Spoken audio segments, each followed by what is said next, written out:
The topic for this afternoon is guidelines for business dealings between Bclp members and the speaker. For today, who will talk on this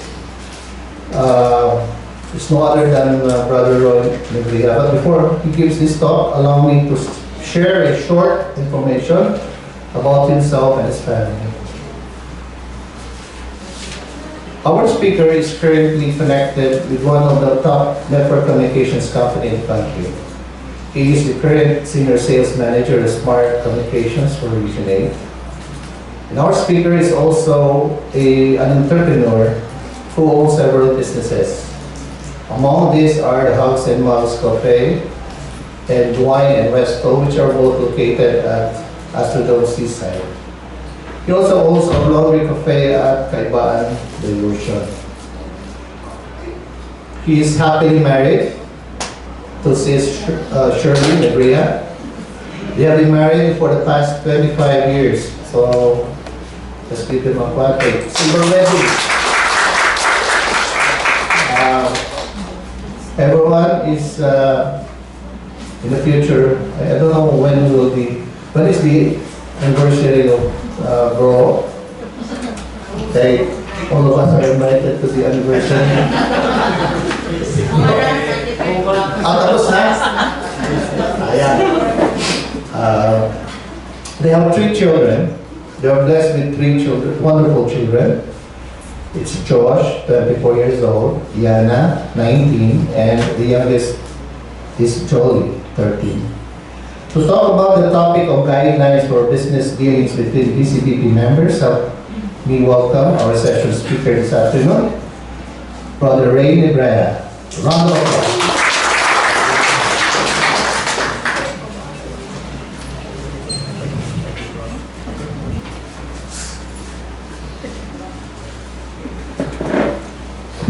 Maupay nga kulop ha atong natanan. Gingkul balugod ako, kaya puno mo ko seryoso. Actually, dako hanamon akong magpasalamat nga natagan ako hining opportunity nga maging parte hining CLP. And of course, I would like to congratulate personally everyone ay harami na kita matapos, no? So let's give a big round of applause. Thanks God.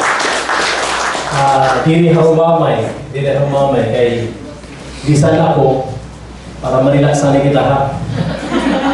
Bisan ako, it was not an easy way to graduate CLP, even being part of this noble group. Damo permian harassment, tapos amo pag CLP, damo gyapon harassment. Despite nga BC, nakasurvive. Tawag pag-graduate namon han CLP, nag-Yolanda. Okay, so after that CLP, nag-meeting lang kami in fellowship. After han fellowship, mag-EEGM na punta kami. Huy, kaya nag-Yolanda. Nagkaprag na namon grupo. So, bublag kami, abot na Cebu. So, first EGM namon was actually in Cebu. Okay, so ka-challenging ang namong part. Pero we firmly believe nga iningatanan is grasya han Ginoo. Okay? Surely there's a big reason why each and every one of us here were able to survive in this course na medyo halaba. Ta? So, ipadayon ta kay maka-realize na kita later on. Ako ay really have to confess to everyone. I never thought na masurvive ako tungkol hanapong trabaho. Pero nakita ko after han proseso, dako ko han bully, han Bclp, hanapong kinabuhi. Being a professional and being a businessman nga nagtitikap. Ayun ko na mention, dako ini nga puli haakon na support group kay being tikang ka seminaryo, madali bisan ano ka strong itong imo faith or training kung may walay ka support system, dako ulit tendency nga hihimutang kahin diri sakto nga kinabuhi. So ini bisan ano ka busy kami ni akong asawa ni Shirley at Paluyo nga walay ito kumaturog kagabi kay nagbulig han akong presentation niya na. Let's give her a big round of applause. Kalas ito niya ay duwa nga report na namon nahimo. Ano bro? May sekreto niya nga report niya na. So, ini nga ako ni-share niya na is about guidelines on business dealings din among ourselves. So, tapos na kita mga basic about Christians, mga modules. But this one, we are now on the way of life and Bclp. Now, there is a big possibility nga mag-engage kita in negosyo among members. Diba? Being a businessman and professional organization, there is a great tendency nga magkakamayada in partnership, in business relationship. Sige daw, pag-profile daw kita hatong grupo, hino din hitong ini businessman, please raise your hand. Sige, kung naawag ka mo, utiyaya na, akong buwan na. So, 1, 2, 3. And employees, yan, damo-damo gihap. Employees, yan, damo gihap. But you know what, bisan kita mga employees, may tendency gihapon no along the way, mag-negosyo. Definitely. Sirin pa yan na in practical is, don't be controlled by only a single source of income. Diba? Di rin ako yan na, di rin ito yan ang panahon nga, uso nga panahon nga, kung saan na income, bisan nga ni Mrs. nga ni Mr. nagnilig may income, kulang lagi hapon, di ba? Yan na, mga pamilya natin, di rin na gustuhin, tulunga anak, 5 nga anak, ang ira is, nagunang-unay hirang nga, makuri, kwarta, usala, duhaso, those are the challenges. So there's a great possibility na magkakamayanan kita in engagement among ourselves in a business relationship. But please, brothers and sisters, always be reminded that the reason why we are here is for only one reason, for a main reason, is to follow the way of Christ through Bclp. Diba? Puro kita negosyante, puro kita empleyado, pero nagkatitiro kita as one group for a single reason, because of Christ. So, bangin kita malipat. Kay, tell you honestly, may na din probably katapad ni mo yan or katubag ni mo, or adahin mo luyo, awali matubangan, milyonaryo ito. Alam mo tangi. Joke. May na din ihapon nga naiha na ka-community. I think only last year na nagkauro sa hira, na naging negosyante, nag-grupo hira as a businessman, nag-venture hira in negosyo. So those are possibilities. Now, brothers and sisters, those are unavoidable circumstances that could happen whether we like it or not. It's an opportunity for us here in the community. Pero we have to have a ground rules para diri kita malipat. Okay? Maraming kamo. Parte ng anihing kwarta, medyo sahay, natitibag itong atong pagtubo. So, pag-start pala niyo, we have to have a clear understanding on this one. That's why, ginsugo ako nira pag-discuss sa inyo. Okay? Allow me to share with you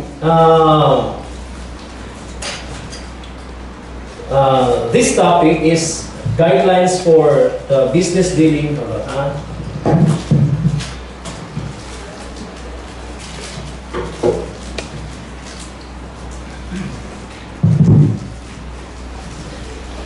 Okay. So, anong objective hining topic? The objective is actually duha. First is to explain that BCBP, there's a guidelines, or what are the guidelines for BCBP business dealings between members. Second is to explain the procedure in working out business conflicts between members. Kasi klaro, no? So, ina-anticipate na natin nga may hinabuin eh. So we have to have guidelines, parameters, or rules.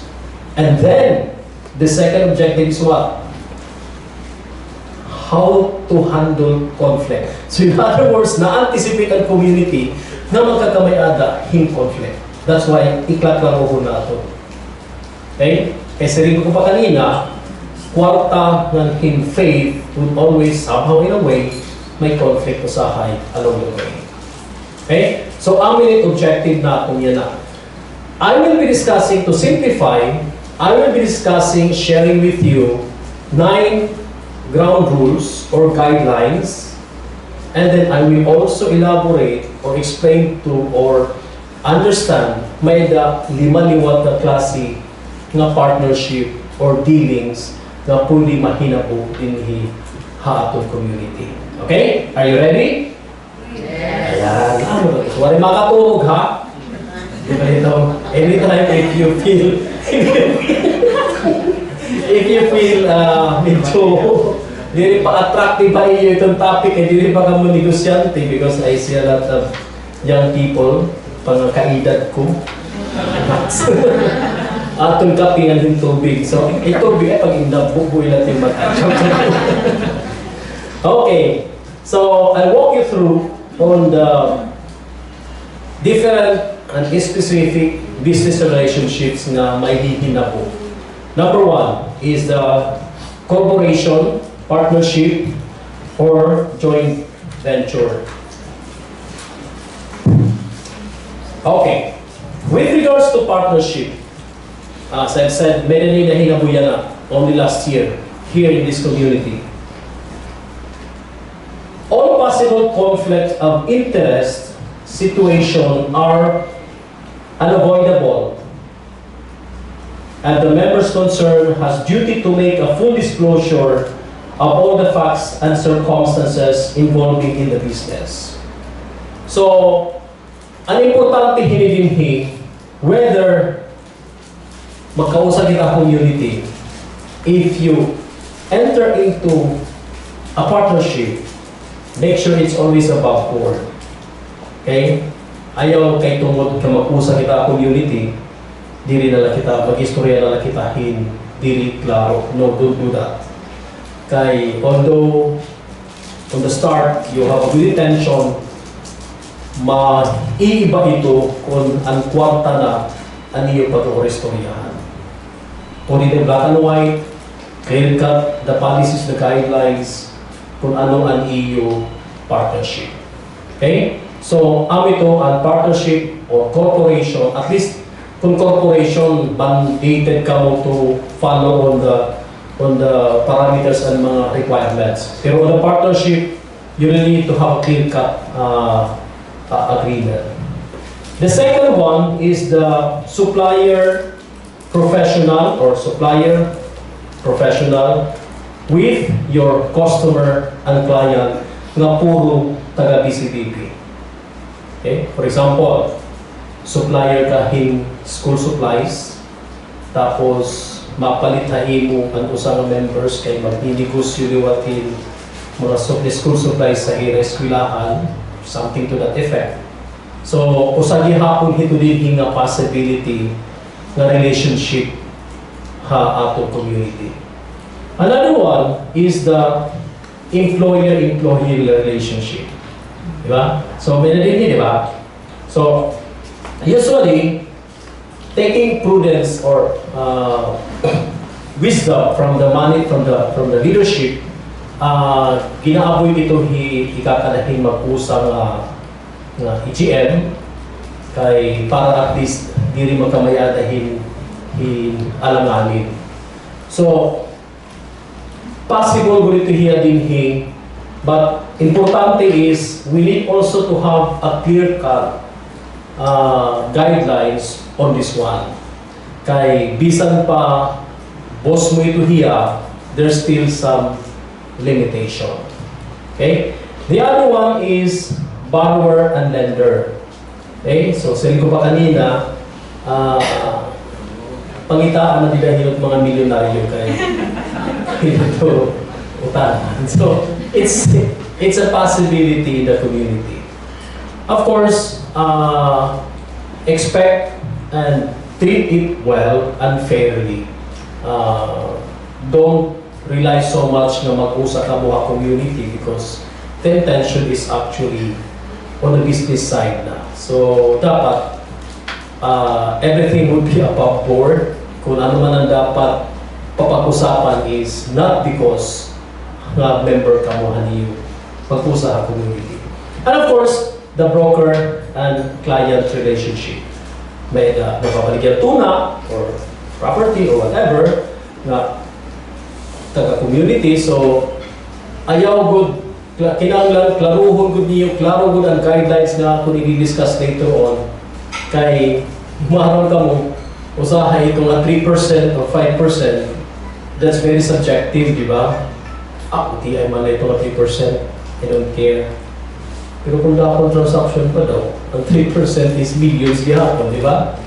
So, we really have to be very clear on this one. So, those are the specific business relationships na possible mahinabo o nahihinabo na yan na atong community. Para mapadayon itong atong journey, ang atong paglakat ng atong Ginoo with our Lord, let us be clear with these guidelines. So I will walk you through now with those guidelines. Sabi ko kanina, these are 9 guidelines na dapat natin pagsundon engaging in the business with being part of this community. And the first one is basic and the most important guideline, okay, which is love and serve one another. Okay, this is not only the call to us here, the community, but this is the call of general Christian people following the Lord Jesus Christ. Love and serve one another. Okay? Next one is the righteousness. This will reinforce the first guidelines. The third one is the proper stewardship. The next one is the guidance in the brotherhood, leaders, neutrality and independence, openness to spouse on all dealings, and of course, speech, speech. Parehas. Kanina game, Bruleo game discuss. And then openness and full disclosure and working out conflict. Okay, sige, start. The first one, the basic commitment. Loving and serving one another takes precedence. So in other words, this is the most important part. This is the most important principle over the pursuit of profit. So, dapat, although negosyante kita, gusto natin ng income, pero dapat diri mangingibabaw ang pag-profit versus ang aton paghigugma hatag usa-usa kay tungod aanhi kita ka community. Actually, to be frank, if you will have this strong principle in doing the business, big assurance, diri magpro-problema in your partnership. Okay? We should be ready to meet one another's need with our personal help and resources, and then look upon one another's welfare as our own and commitment in two-way between members. Okay? As what Peter from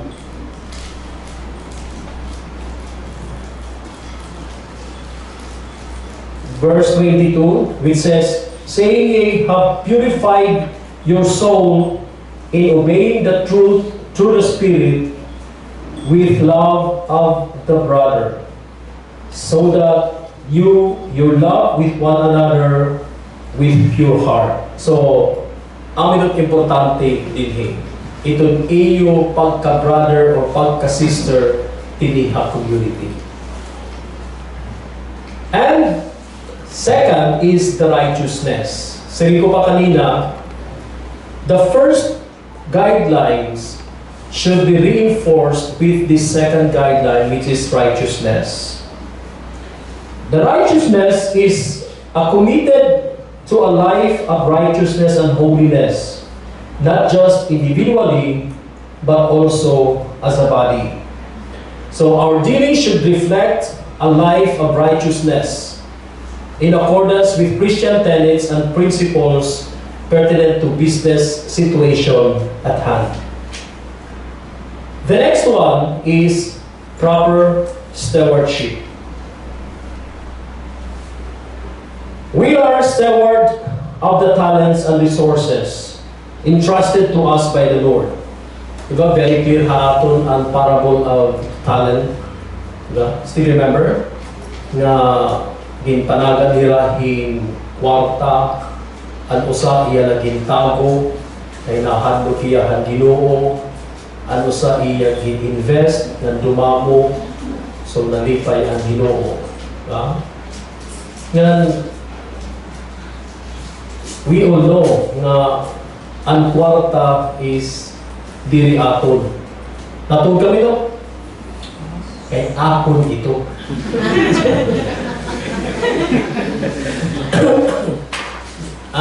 Yan na, probably it's not so much affecting us, but reality, it's really true, diba? Look at Henry C. Henry C. yan. Diba? Imbayaan niya ang pera ka billions sa, I think that was 15 or 20 billion. And nagkamatay niya, wala may nadala. Nahipay na iya mga anak. Aniyan ang mga anak, ang ada yan na list of richest people. Diba? Very clear. I mean, it's a reality that so hard for us to believe with conviction na madali naghihapon kita madara. It's because of a human inclination. But in a real sense, this pahin o dinhi haaton, waray kung may madadara na property kung mawala na kita kalibutan. That's a sure principle na may hinabuha atong kinabuhi. Okay? So, ang treatment para dili kita ma-attach hinduro ha kwarta is we are only a steward of those properties, of those money. So, our talents and resources are things entrusted to us by God, as what it says here. We are merely stewards. We should use these gifts properly for the sustenance, viability, and profitability of our businesses for the common good and the service to each other. Okay? Ami ito nga, makita ka mo mga philanthropist ko no, naihinda mo, naka-feel ka na kung philanthropo ka, kung ano, kung nagtiti ka, nagas ka na, di ba? Talagsaw na kita nakita hin philanthropist nga bata pa. Kaya kung ada ka na kung ito nila nga ikalagas, naabat ka na hin konsensya, hin kahadlok, amo nga nagpipilanhatag ka na. Amo nila siring. Amo nila siring. Pero, may daliwat mga tao nga mata na hin bata pa. Nga bata pa hiya, active na hiya hin panhatag, hin dirilamot, di ba? Kay kamatuoran, duha na ito naihinabo kung may ada ka. Di ba? Or posible tulog. Number one, imula. Diba? Medyo kuripot. Gusto mo lang imo and you want to make it grow. The other one is may ada ka, gusto mo i-share. Diba? Yung iba is may ada ka, gusto mo i-keep and gusto mo i-share. Balancing.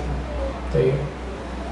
Ami ito nga, ada mga organizations, mga socio-civic, kita ka nga kaurugan nila, medyo may edad na kay gusto nila yung saripa. Ito yung example.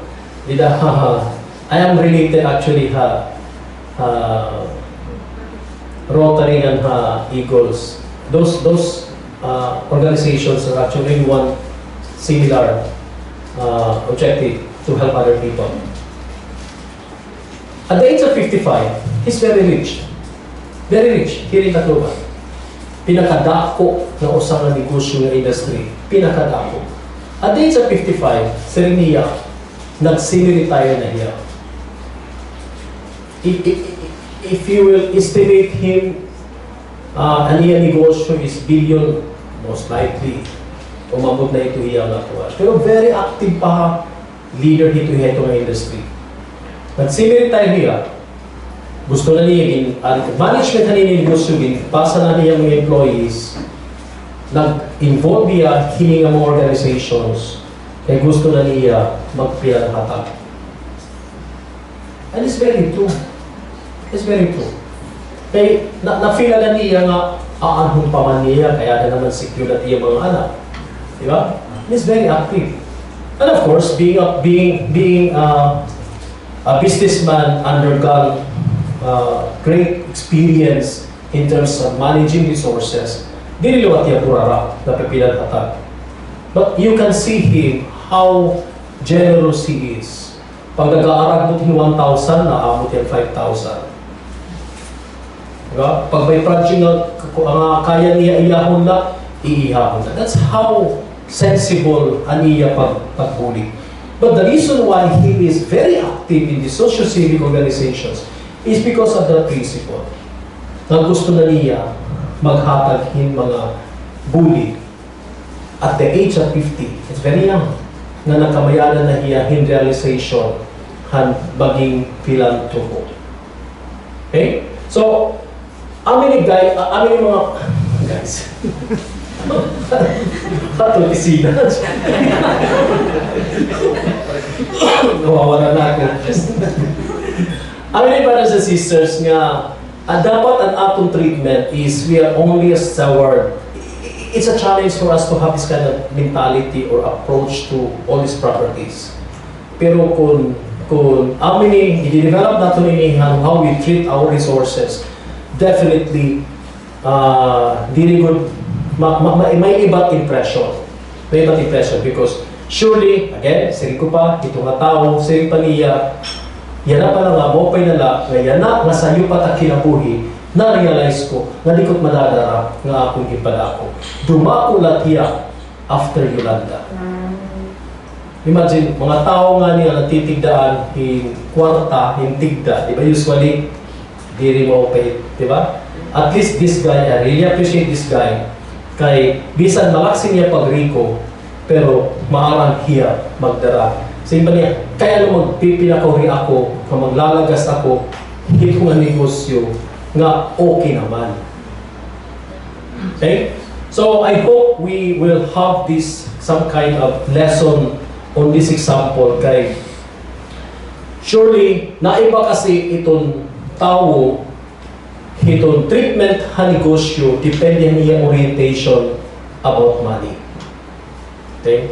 So, kung ma-enter ka mo into agreement, kita ka, ito nga aspeto, kay diri harumamay pag-partners in negosyo, kung pwede magninegosyo ka lang, hindi mo na. Okay? So, we should use these gifts properly, as I've said kanina, especially for the service to others. Service to others. Okay? And then the next one is guidance in the brotherhood. Okay?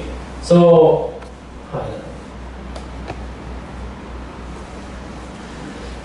problems, conflict are inevitable in business relationship that may stain the relationship, which can affect the commitment to love and serve one another. So, aminit delikado. And threaten the unity and peace of the body, of the whole organization.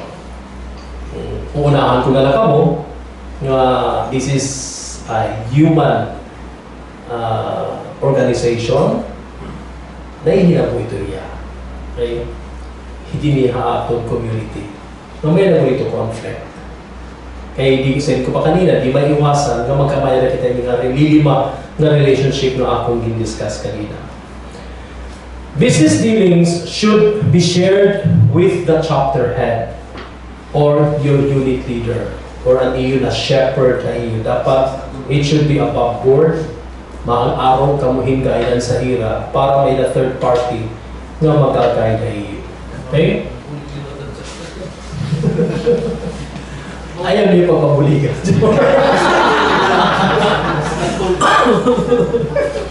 Business dealing should be okay. The leaders should handle the situation according to the level of competence. Okay? So, mas maupay. Pag-start pala niyo, transparent hiya, tapos may ada third party na mag-guide na iyo. Probably that could somehow advise you. Okay?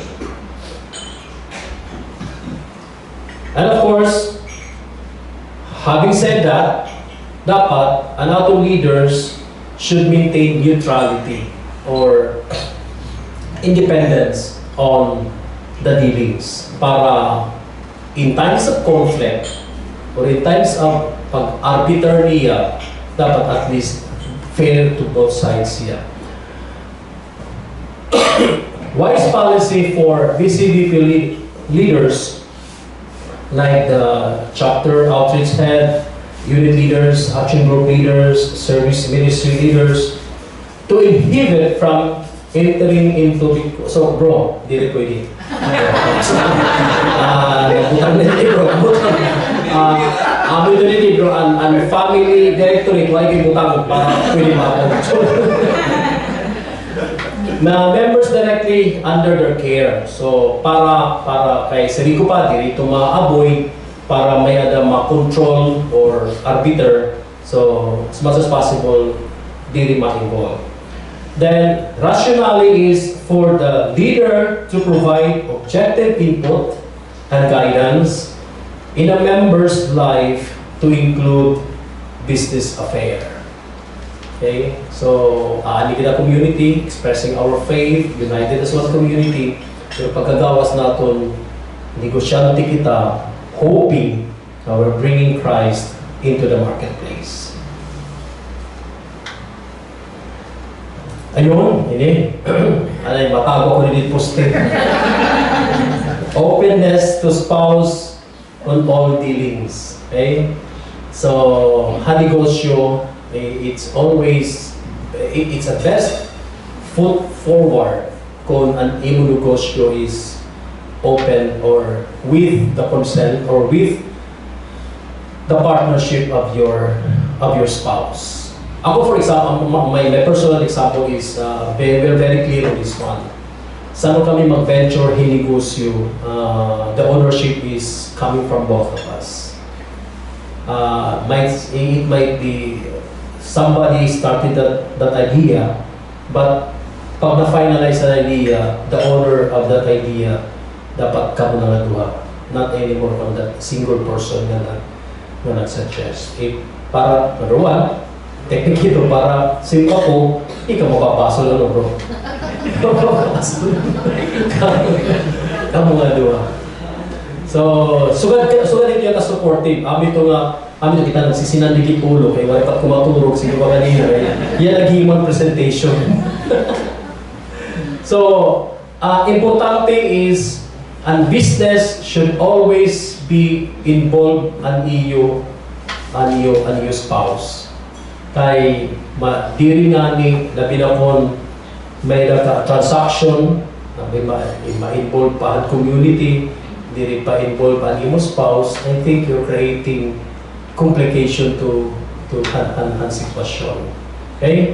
Husbands are to be open to their wives in whatever business deals they may be involved in. And a wife, on the other hand, is to secure her husband's approval before entering into any business relationship. Okay, so patas dapat. Because changes in terms of and conditions or developments in the transaction should be taken up first before transacting spouse, before with the transacting spouse. Okay?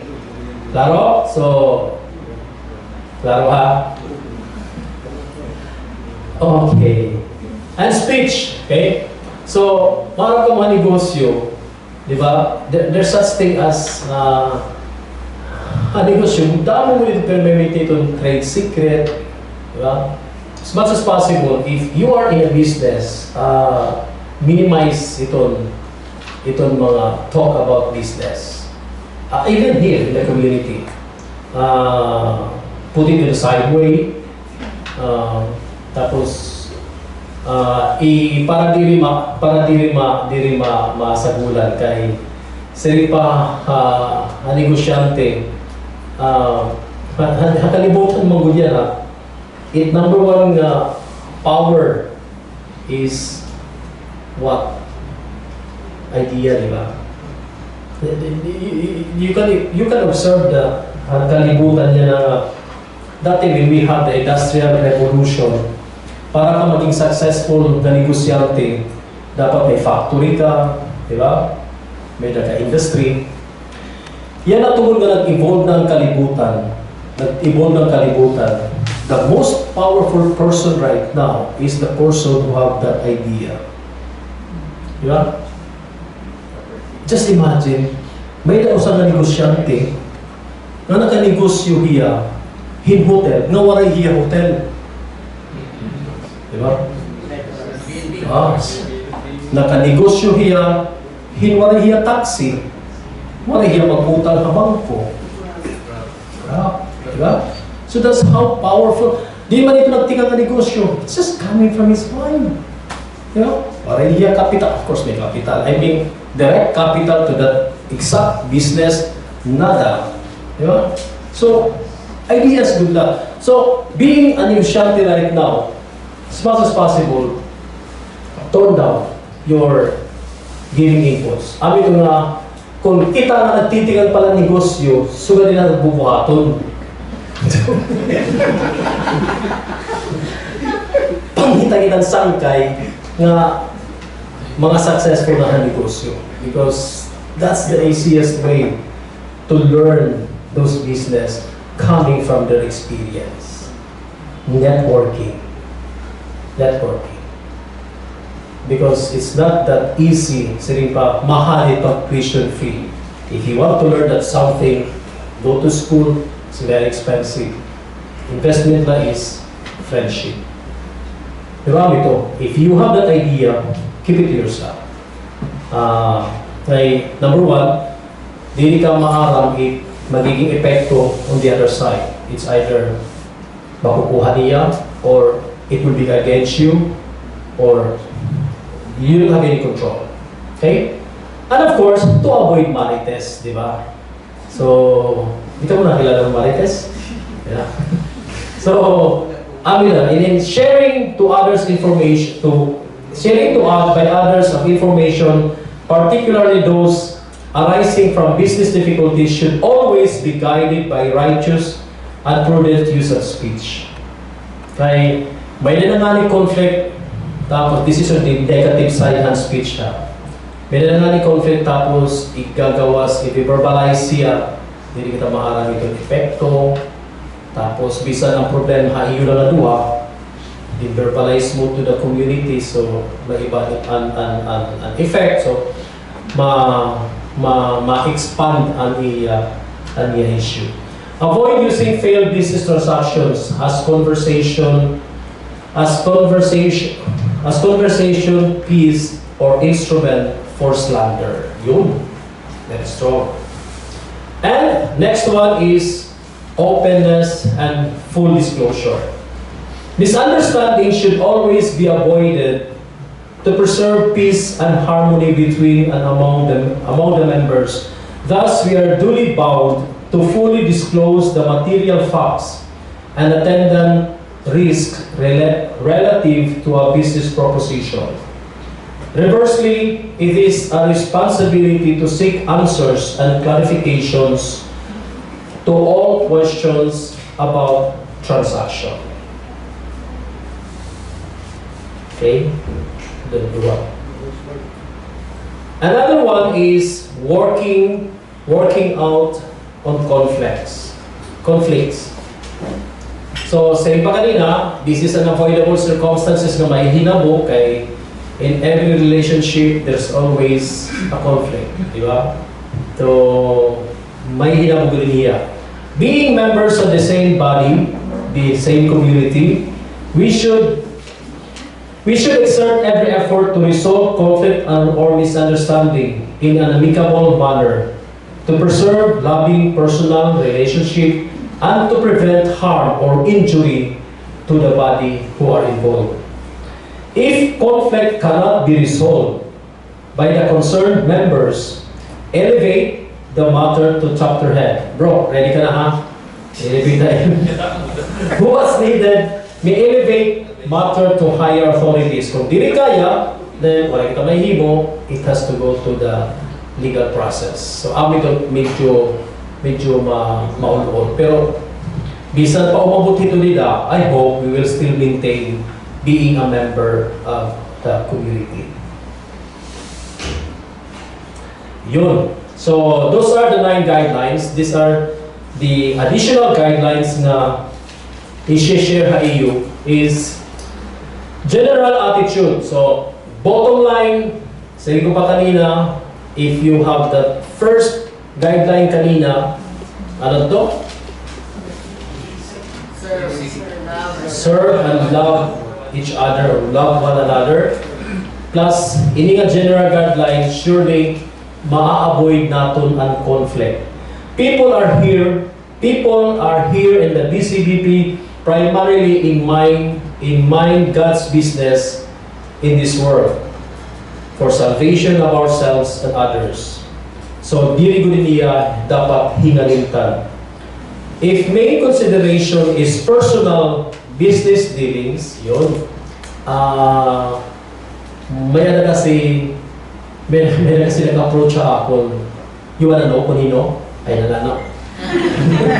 And he approach, uy, sir, ada ka mo ngayon ng BCBP? Pwede pagbuli kay open na yun, ang mapigosyante, makapaligya ako din. Actually, mamaligya, ahit tiyahin sa rakyat. So, niya mag-join. So, if you have that intention, obviously, it's normal, di ba? Pero, let's avoid that kind of objective or intention na maging part. But we should not be judgmental, of course. Kaya may nagyahapon, who knows, may conversion na masakto, ma-priority ko na iya objective. Go on, wala problema. Pero, ang gusto na natin din is, ang sili ko kanina, dapat mangibabaw ang atong main objective being part of this one. Kaya sili pa, at the end of the day, kailangan kita mag-income, kailangan kita mag-negosyo, kailangan kita magtrabaho. But important here is, if main consideration is personal business, there is possibility and expectation might not be met. So, dapat i-tweak good niya ang main objective. Kay kukurian, mag-i-struggle niya. Members give time, talent, and resources to further the BCBP mission and vision. So, sirindili, sana ang iyo gin-enter itong business relationship should help us to increase our community service.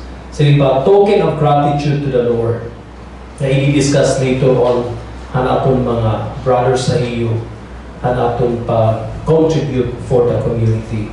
Who is the source of all things? The main reason why we are here in this world is to save ourselves and be generous. These are not meant to gain more businesses, influence, or rewards from the Lord. So, brothers and sisters, that ends my presentation. So, I hope I was able to give justice to the topic. Ginhatag na topic kanina na aga. Salamat Francis, na ako ang bulig, hininga presentation. And of course, thanks to the Lord for guiding us here. It's not that easy to, labi na kanina, nakatukanin ko na video, puro man seryoso. So, thank you, brothers and sisters, for being accommodating in and listening to the topic that I shared. I hope we will be aware of this one because siring pa dili gud malilikayan na magninegosyo kita. So I am Roy Librina with my wife Shirley. I am happy to share with you the topic that was presented a while ago. Thank you and good afternoon.